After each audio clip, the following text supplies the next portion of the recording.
Tim, can you give us a review of Wolves' last game against Swindon?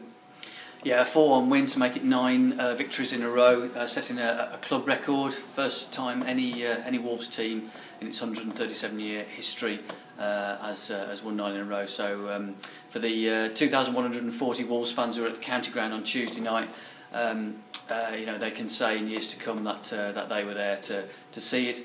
And what a game! I mean, the first half, it's the best football I've seen from Wolves all season. It just seemed that every player was utterly focused and switched on, showing so much energy, movement, sharpness, and to a man right the way through the team. They played some scintillating one-touch football that for me belonged at a far higher level, and completely overwhelmed Swindon.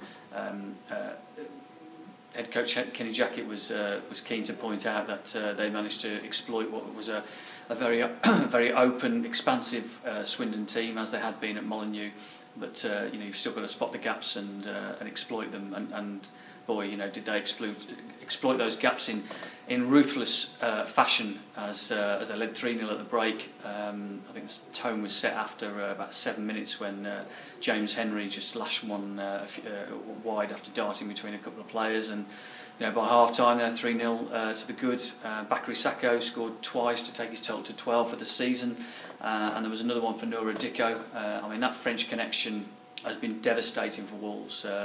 Sakho has been a different player again since Dicko has been signed.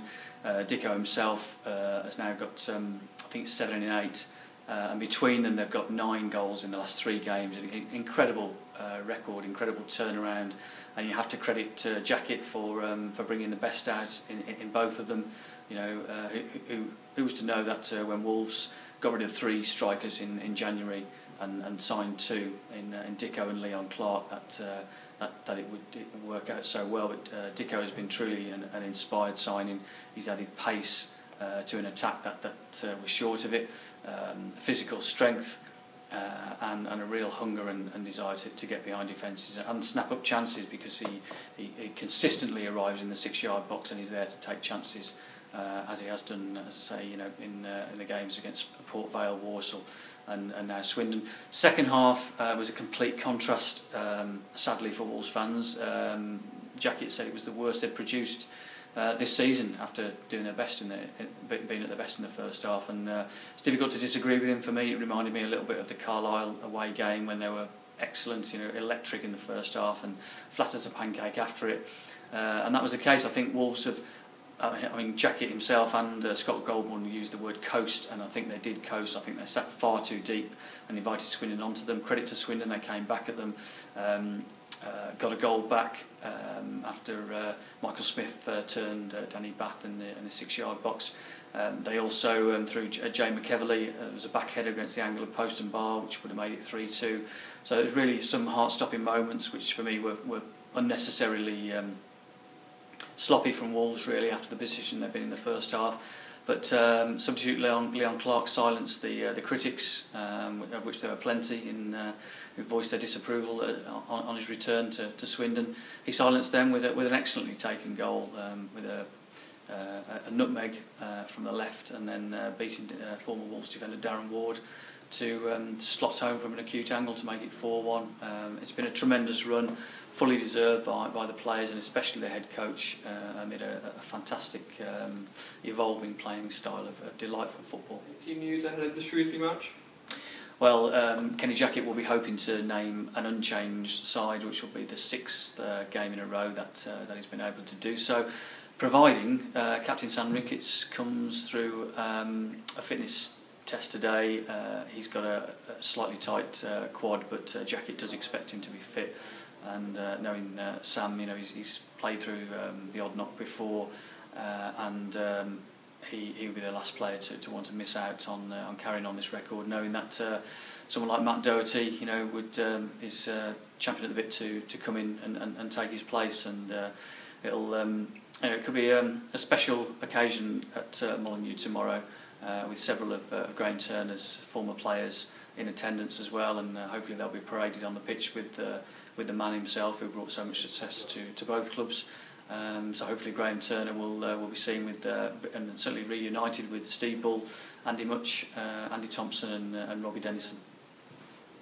Any comparison between the 2014 record-breaking side and the 1998 side, the last side that got 8 consecutive wins? Yeah, I mean it's interesting. They've scored at similar rates, but the style of football is very different. I was a supporter of Wolves back in those days, and the manager back then, Graham Turner, settled on a style of football, far more direct style of football that suited the sort of players he'd got at the time, which involved Wolves getting the ball forward to Steve Bull and Andy Much very quickly, and they fed off that. It was a tactic that paid off time and time again, as balls were played forward and Much to flick on to Bull, who had a bit like Dicko really, although he's bigger than Dicko. Bull had fantastic strength and pace to out-muscle defenders, and I think he scored 10 goals actually in that 8-match winning run. And I think Much got 6, so they were huge parts of that. The goals are far more spread around this time. In fact, in the paper this week, yesterday, we carried a 2-page special comparing the two, with the words of Steve Bull, and in fact he graciously marked the 2014 team, Jackets team, ahead of Turner's team, I think by about 3 points, 37-34, I think it was, out of 40, which shows really just how good this current team is, I think there are deeper comparisons with that, which go beyond the contrasting playing styles. Like Turner, Jacket has brought young, hungry players in who perhaps their moves with other clubs haven't worked out, but they've come to Wolves in a lower division with points to prove. Turner did that fantastically well with people like Bull, Much, although Much was already here, already at Wolves, like Ali Robertson, Andy Thompson, Robbie Dennison, Keith Downing, all snapped up for bargain fees, who went on to give Wolves fabulous service. And the hope has got to be that Jacket, in recruiting players such as James Henry, Kevin McDonald, Michael Jacobs, Nora Dicko, Scott Goldborn, can enjoy similar success with players who've got something to prove, who've maybe dropped a division, and have come in their early 20s. You know, let's not forget, apart from captain Sam Ricketts, who's now 32, Wolves, all Jacket signings have been 25 or under, signed very much with a view with an eye on the future. They're players of substance, of character, who I think are proud to play for Wolves and who see some meaning in playing for Wolves, like their counterparts from 25 years ago. And let's hope they go on to enjoy the same success. Wolves take on Shrewsbury this weekend. What are your thoughts of that match? Yeah, Shrewsbury have been on a downward spiral for some time. I remember going to the Greenhouse Meadow to speak to Graham Turner on a few occasions when I've done Shrewsbury press conferences, and I know that he expected them to be far higher in the table, and indeed, you know, to be pushing for a playoff spot. They've had decisions go against them. They perhaps, I'm not sure they've always benefited from having a large turnover of players on loan, although they have got some good players at this level, especially the right winger John Taylor. He's a good player in my opinion. But yeah, I think things have gone against them. They've struggled at times in front of goal. And you know, they've been on a downward spiral that Turner's successor Mike Jackson has been so far unable to arrest, which sees them going to the weekend in second bottom, and it's difficult to see beyond a 10th straight win, what would be a 10th straight win for Wolves. You know, they're looking very strong at the moment. If they produce something like their first half performance at Swindon, I fear Shrewsbury could be swept away. If however, Wolves produce a performance like their second half display at the county ground, then I'm sure Shrewsbury are ready to exploit them.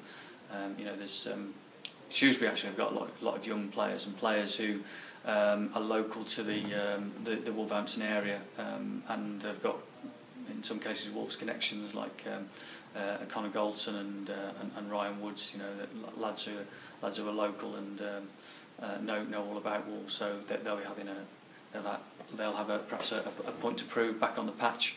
But it's difficult to see beyond a Wolves win.